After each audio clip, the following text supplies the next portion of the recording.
आइए बच्चों, क्लास 7 के प्रश्नों के उत्तर हम देखते हैं। पहला ही हमारा क्वेश्चन है, बुक के अंदर पेज नंबर आपके 8 पे दिया गया है। जीवों को खाद्य की आवश्यकता क्यों होती है? क्या है क्वेश्चन? यहाँ से यहाँ तक ये क्वेश्चन देखिए, जीवों को खाद्य की आवश्यकता क्यों होती है। ठीक है, कहाँ पर है? ये फर्स्ट क्वेश्चन हमारा, जीवों को खाद्य की आवश्यकता होती है। ये उत्तर हमारा, भोजन हमारे शरीर को ऊर्जा की आवश्यकता को पूरा करता है, इसलिए जीवों को खाद्य की आवश्यकता होती है। फिर से एक बार, जीवों को खाद्य की आवश्यकता क्यों होती है?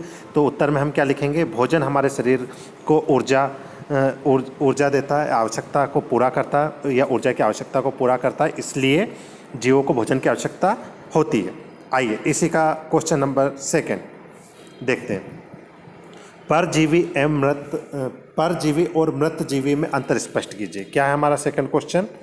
परजीवी और मृतजीवी में अंतर स्पष्ट कीजिए, यह हमारा सेकंड क्वेश्चन। यहाँ से उत्तर, परजीवी जो दूसरे जीवों को अपना भोजन और आश्रय पाते हैं परजीवी कहलाते हैं, जैसे अमरबेल और फीताकृमि, ये परजीवी के उदाहरण हो गए।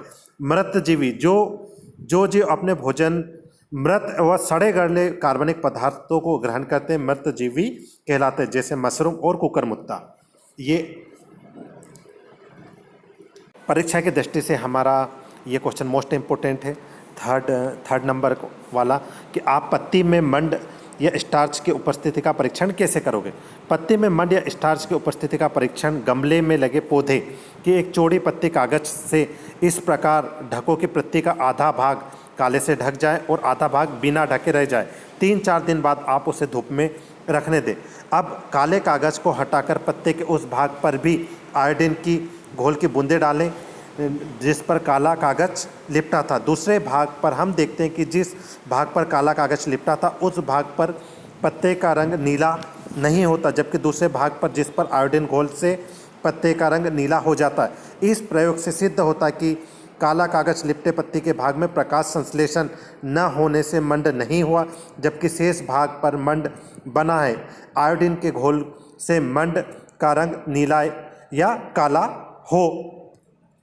ये अब आइए थर्ड क्वेश्चन, हरे पौधे खाद्य संश्लेषण प्रक्रम को संक्षेप में। तो ये क्वेश्चन हम पिछली बार कर चुके हैं, प्रकाश संश्लेषण का उदाहरण है, ये आप पिछले वीडियो में कर चुके।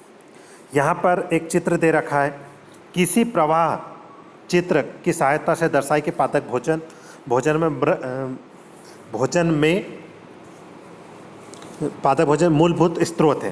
क्या है क्वेश्चन हमारा? किसी प्रवाह चित्र की सहायता से दर्शाए कि पादप भोजन में मूलभूत स्रोत है। आप क्या करोगे? यहाँ से एक चित्र बना लोगे, ये सूर्य, ये वायुमंडल, ये भूमि, सौर ऊर्जा, हरे पौधे, खनिज लवण, प्रकाश संश्लेषण की क्रिया, मंड, स्टार्च, प्राणी भोजन, या आप इस पूरे डायग्राम को उतार लीजिएगा। ठीक है, आइए अब इसके रिक्त स्थान देखते हैं। क्वेश्चन नंबर 6 क्वेश्चन है हमारा का, क्योंकि और ये क्वेश्चन आपको आपकी प्रश्न बुक में पेज नंबर 9, कौन सा पेज नंबर 9 पे आपको मिल जाएगा। आइए देखते हैं। क्योंकि हरे पदार्थ खाद्य पदार्थ स्वयं बनाते, इसलिए उन्हें स्वपोषी, हरे पौधे क्या कहलाते हैं? स्वपोषी। सेकेंड है, ये स्वपोषी यहाँ से लिख लीजिएगा, पादपों के द्वारा संश्लेषित खाद्य भंडारण मंड के रूप में होता है, तो ये सेकंड में यहाँ पे क्या आ जाएगा? मंड। तीसरे में, प्रकाश संश्लेषण के प्रक्रम में जिस वर्णन द्वारा सौर ऊर्जा संग्रहित होती है उसे डैश डैश कहते हैं, तो वहाँ पे क्या लिखोगे आप? क्लोरोफिल, ये लिख लोगे, क्लोरोफिल। प्रकाश संश्लेषण संश्लेषण पदार्थ वायुमंडल से तो क्या लेते हैं? Carbon dioxide.